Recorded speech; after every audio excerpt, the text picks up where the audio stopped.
বন্ধুরা যে গাছটি দেখছেন এই গাছটি হলো সেদমাকাল। সেদমাকাল বান, জাদুটনা, দুর্ঘটনা, আয় ইনকাম এবং চাকরির ক্ষেত্রে, শত্রু দমনের ক্ষেত্রে এই সেদমাকালের শিকড় ধারণ করা হয় এবং ডিটিয়া কুরিয়ার সার্ভিসের মাধ্যমে সমস্ত জায়গায় সেদমাকালের শিকড় পাঠানো হয়।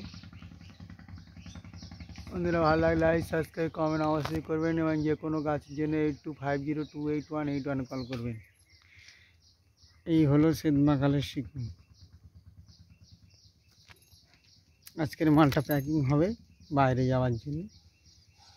কত মোটা, হাতের ধরা যাচ্ছে না।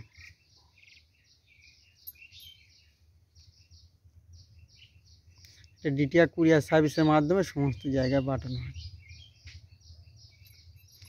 এই নম্বরে হোয়াটসঅ্যাপে ঠিকানা পাঠাতে হবে আর এই নম্বরে যোগাযোগ করলে পেয়ে যাবে 8250281881।